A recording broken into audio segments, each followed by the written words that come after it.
Well, it's that time of year yet again.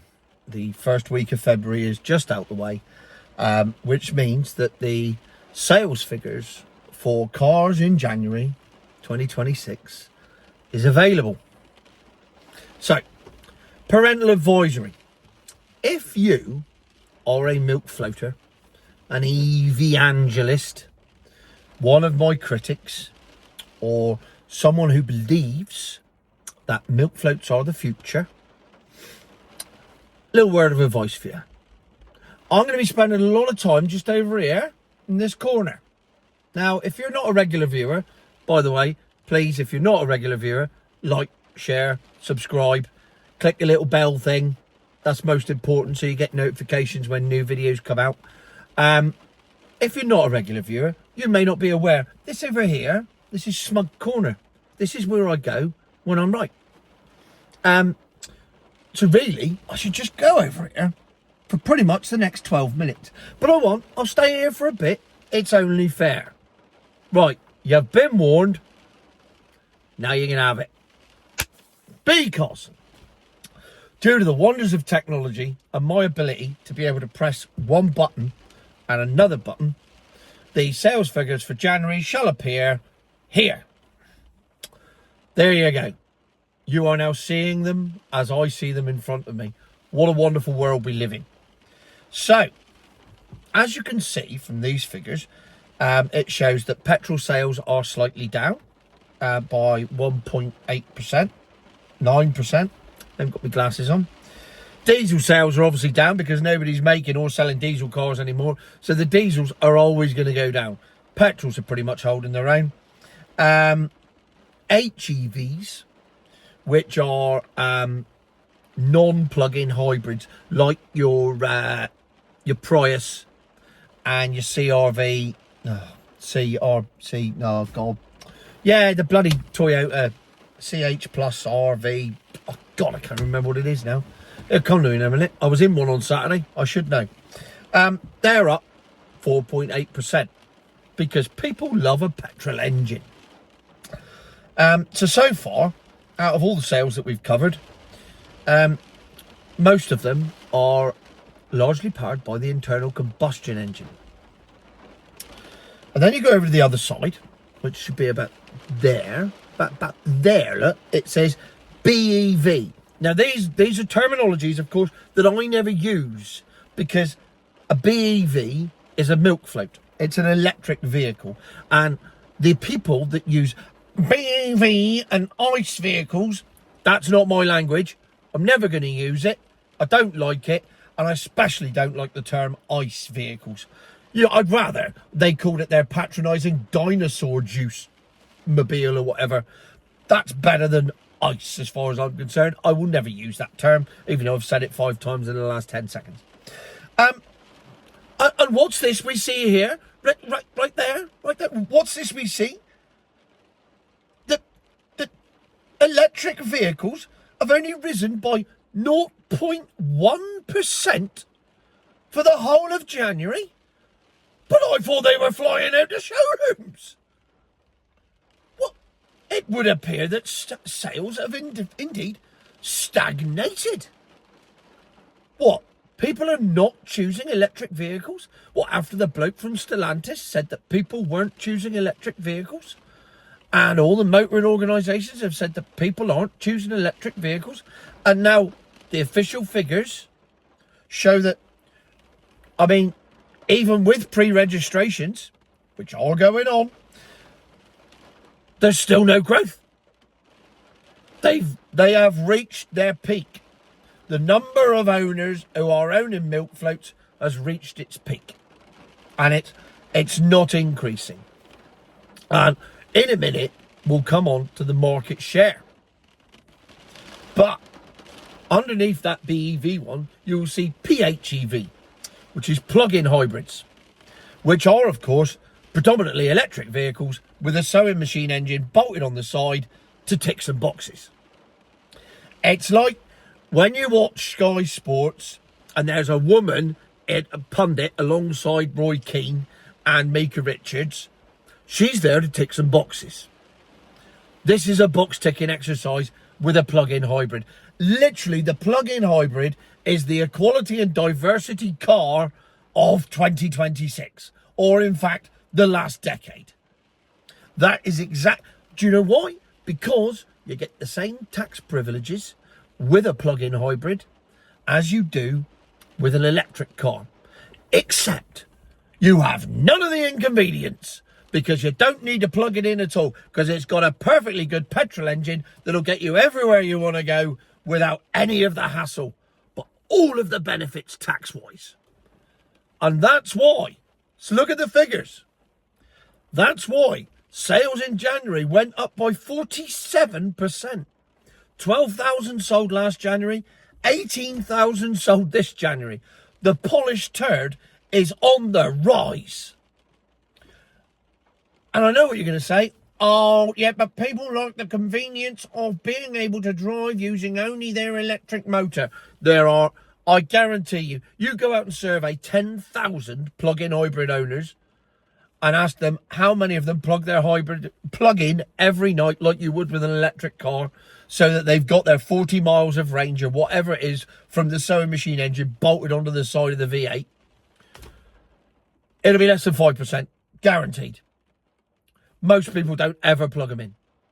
And if you own a plug-in hybrid, write in the comments whether you plug it in every night or not, because you don't, do you? You don't.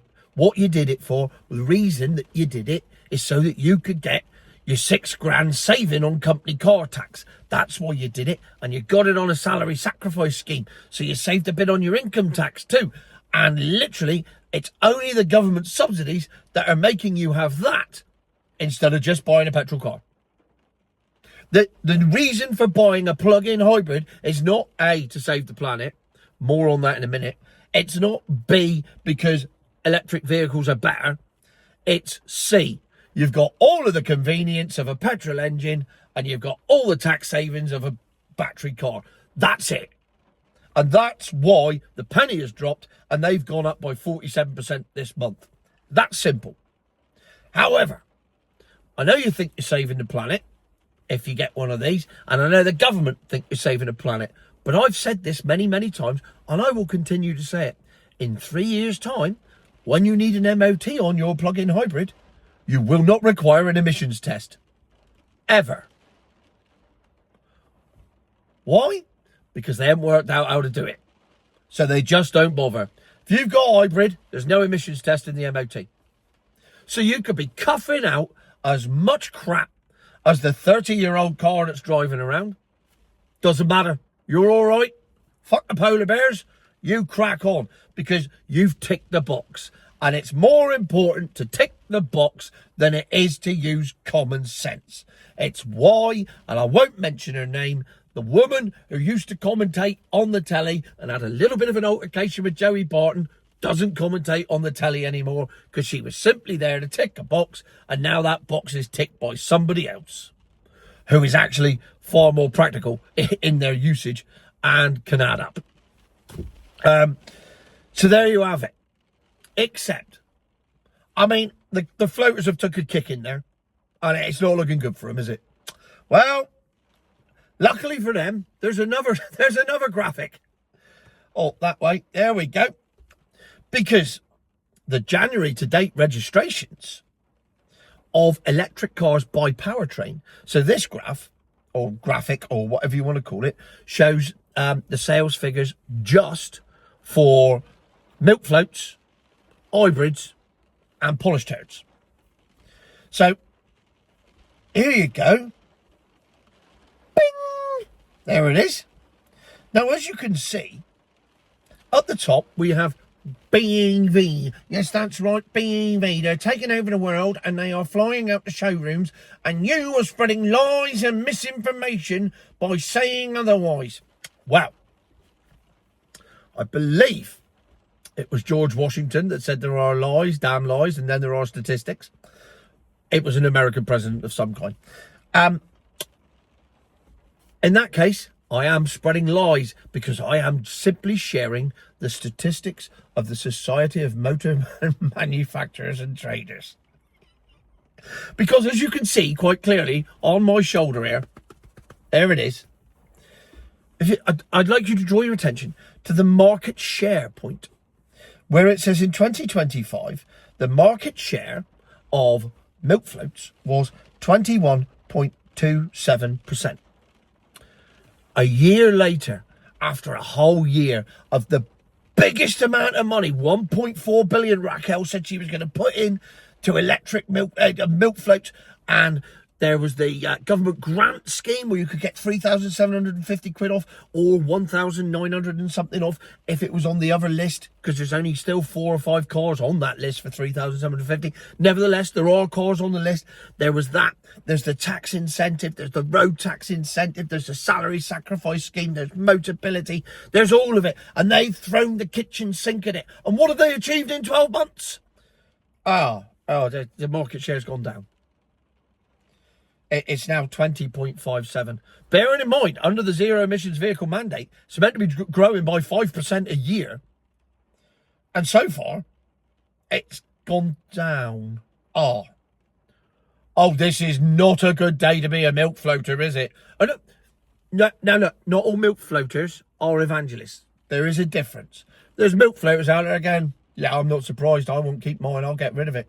But the I think you'll find brigade, I think you'll find that those figures are entirely representative of the motor industry as a whole. I went to beat the horn and got the keys in the ignition. Bollocks. Ooh, bit of smug corner action. And you will also see that the hybrid, the Prius, the CHR, there you got there in the end. So basically we're talking about Toyotas really more than anything else. They're the ones that make the most of them. Their market share has gone up a tiny bit, but at least it's gone up. Whereas if you go down to the polished turd, the plug-in hybrid, that's gone up by 3.84%, because that has a petrol engine in it. So still, the electric car is simply not performing as well as other cars which have petrol engines in them. Proper cars. So they are a growth market. The petrol car, the BEV, the milk float, is a decreasing market. Flying out the showrooms they are, Tony. Just flying it. Oh, look at them go. I think you'll find they are selling like hot cakes. Well, I'm glad you don't run a fucking bakery, because you'll be bankrupt by Christmas, because those cakes are not selling like you think they are. And there it is. There's the figures. I'm not making a single thing up. You can see them. They're right there in blue, white and black. And what a beautiful sight it is to see. All those months where I've had people saying, "Oh, you're not looking at the right figures. You're making it all up. Oh, you don't know what you're talking about. BEVs are flying out the showrooms." Read it and weep, floaterati. Read it and weep your salty tears, because petrol is still king, and will always be king, because it's convenient. I spent some time in the motorway services over the past few days. I drove into them and I drove out of them. I picked up a sausage roll, as you've seen from the previous video, and I have to admit, I didn't fuel up at a single motorway services. That's a lie. I put 20 quid in at Taunton Dean to get me home. No, I didn't. I didn't put any in at Taunton Dean because it was 168 a litre, and I drove down to Edge and Og, just on the A30, where it was only 140 a litre, saving myself 28 pence a litre. And I put in 20 quid to get me home, because it's still not as cheap as it is down the road. But I had no need to stop at a motorway services for anything else other than a piss. So I had a piss. I got myself something to eat or drink if I wanted it. No coffee for me. I don't do hot drinks. So the concept of queuing up at a Costa Coffee for 10 minutes to get a medium-sized double shot cappuccino doesn't apply to me anymore. And I had a bottle of squash in the car. So I simply pissed and went. And off I went on my merry way. And I drove past all the charging stations where people were sat for 3/4 of an hour. And they'd gone in and they'd bought all their food and they sat there and they waited and they waited and they waited. And while they waited, I arrived at my destination. Imagine if I took a milk float to Cardiff, Port Talbot on Saturday. I'd have missed the second half of Italy-Scotland because I would have been sat in traffic. Not in traffic. I would have been sat somewhere charging up. Instead, I'm in the rugby club. I've got my seat for the big game. I'm already 3 pints of Moretti in by the time the floaterati have even bothered to wipe their feet on the doormat of Carmarthen Rugby Club. And that's Carmarthen, not Carmarthen, Carmarthen. Just outside Port Talbot. For the bloke who said, I think you'll find that Carmarthen is 25 miles from Port Talbot. I'm well aware of that, mate. Spend a lot of time there. Carmarthen. C-W-M. I don't make the rules. I'm not the Welshman round here. A-V-O-N. Come. Not come. Come. Very important, that. You've got it. Very important in Wales that you know the difference between come and come. Town's top tip of the day. Make sure you know the difference between those two things. Comes in very handy. Could get you out of a tight spot. So there you have it. The SMMT have spoken. Not me. Not me. Them. Their words, not mine. Their stats, not mine. Just a reflection of the motor industry. Oh, it's always the same in January. Yeah, but it's not, is it? Because this is year to date. So it's comparing with previous years. So therefore, it is entirely relative because it is relative to that month in the previous years. That's why they put it in. Because it might not be relative to March or September when the new registrations come out and you get peaks and troughs. But this is relevant because last January that happened. This January this has happened. And what? Do you know what happened last January? I was over here in Smug Corner. Different car, still in Smug Corner. Now this January, I'm in Smug Corner. Even though it's now February. I'm still in Smug Corner. So there you have it. I told you it was going to be 17 minutes. I said 12 minutes of smugness. I've gone over. I've had a couple of people say, don't do more than 10-minute videos, Tone. It's too long. I won't watch it. So for those who say that, you've just missed the last 6 minutes, which is a shame because it was top quality content. More to come this week, including this will go out on Tuesday at round about 5:30. So if you're watching it round about now, I am currently in London at West Ham for West Ham Man U, and I am drunk. So I have scheduled this to go live without me doing it because I am currently in the Carpenter's Arms about to go to the London Stadium. So that's why this is on, which means that tomorrow on the way up, I will be cooking breakfast on the train again. And I have upped my game. That will be a video for next week, for the end of the week too. Looking forward to that. I've done all my prep. I've upped my levels. We're going a little bit over the top this time. Really looking forward to seeing what the end result is of that. So there you have it. It's a very busy week in what was EV Carnage Towers. And now it's just Tony Goodman Towers. You know, the carnage is being dropped. I have to say, I had advice from AI on that. Somebody fed it into AI and said, what should he call himself? And there's a big, long, whole analysis of it. And the end result is, call yourself Tony Goodman. Your brand going forward will be stronger for it. So that's what I've done. Even though I've done a 20-minute video, and apparently most of my fans only want it 12 minutes long. You can please some of the people all of the time. That was another American president that said that. I really should research my American president quotes. Anyway, thank you for watching. Like, subscribe, share, etc. Ding, ding, bell. Click, click. Lovely job. Watch the adverts. Future my arse.